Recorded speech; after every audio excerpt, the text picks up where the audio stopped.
Saya pemateri kedua. Saya akan melanjutkan C dan D. Yang C, kemudian pemberian penguatan. Penguatan verbal.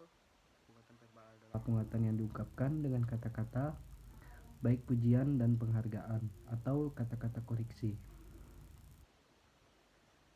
Penguatan verbal paling mudah digunakan oleh seorang guru dalam meningkatkan pembelajaran. Di antara penguatan verbal adalah yang pertama, pujian. Pujian adalah bentuk reinforcement yang positif dan sekaligus merupakan alat motivasi yang positif. Guru menggunakan pujian sebagai bentuk penguatan atau menyenangkan perasaan anak didik, sehingga merasa diperhatikan oleh seorang guru, serta bertujuan agar tingkah laku yang sudah baik di profesi dapat berulang bahkan ditingkatkan. Namun, pemberian pujian tidak pula berlebihan.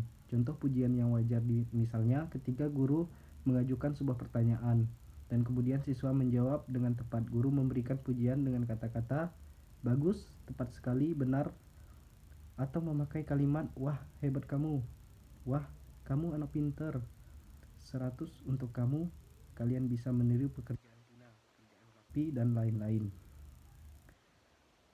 Yang kedua adalah hukuman. Hukuman adalah bentuk reinforcement yang negatif namun bersifat mendidik dan diperlakukan dalam proses pembelajaran. Apakah diberikan secara tepat dapat menghadiri sebuah stimulus yang menyebabkan subjek melakukan sesuatu yang berbeda. Tujuan untuk mengurangi menghilangkan frekuensi tingkah laku yang kurang baik.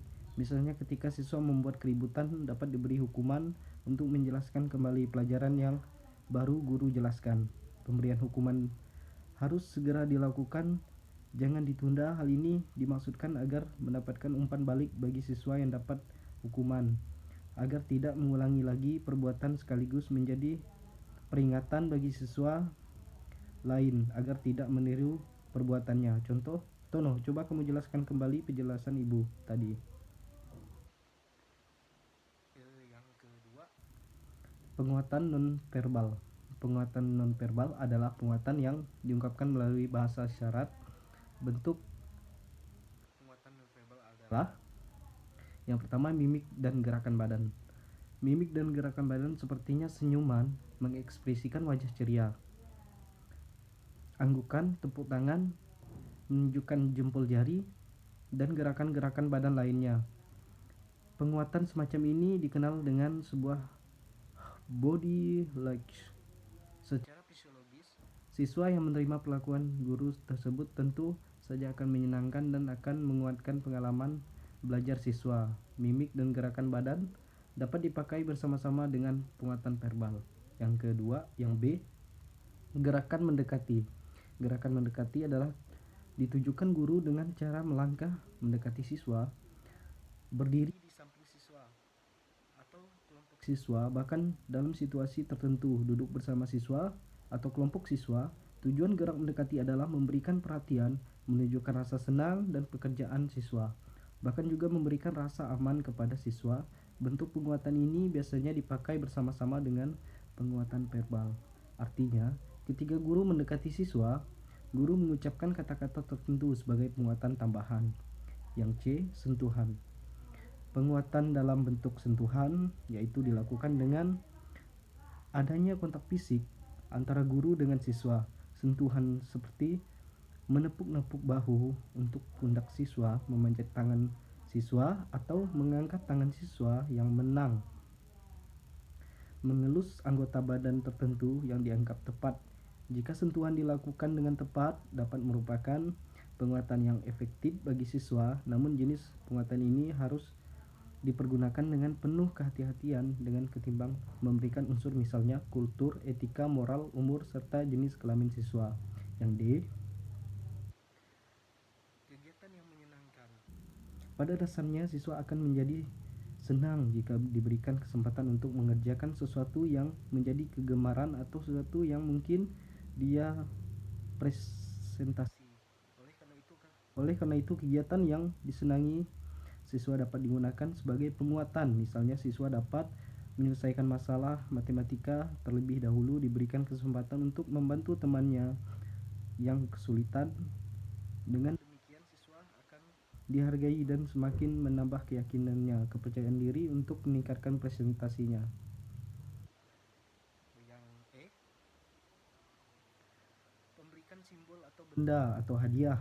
Penguatan dapat pula diberikan dalam bentuk simbol atau benda tertentu. Simbol dapat berupa tanda cek, komentar tertulis pada buku siswa, tanda bintang, berbagai dengan tanda warna tertentu misalnya hijau, kuning, ungu, atau merah.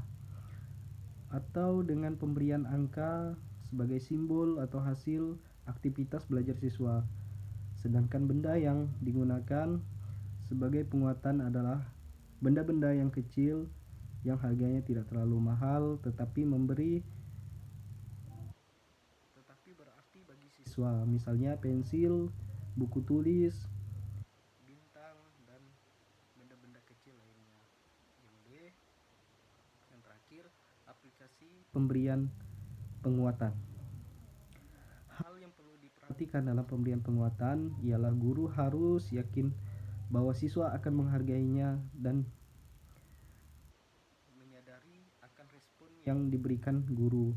Pemberian penguatan dapat dilakukan pada saat yang pertama, siswa memperhatikan guru, memperhatikan kawan lain dan benda yang menjadi tujuan belajar. Yang kedua, siswa sedang belajar mengerjakan tugas dari buku, membaca dan bekerja di papan tulis, menyelesaikan pekerjaan. Yang ketiga, yang keempat, bekerja dengan kualitas kerja yang baik, kerapian, ketelitian, keindahan, dan mutu materi.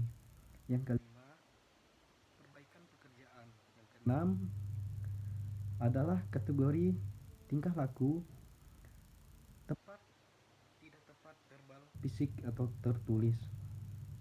Yang ketujuh, tugas mandiri, perkembangan pada pengarahan diri sendiri, mengolah tingkah laku diri sendiri, dan mengambil inisiatif kegiatan sendiri. Oke, baiklah, itulah yang bisa saya sampaikan. Silahkan lanjut ke pemateri selanjutnya.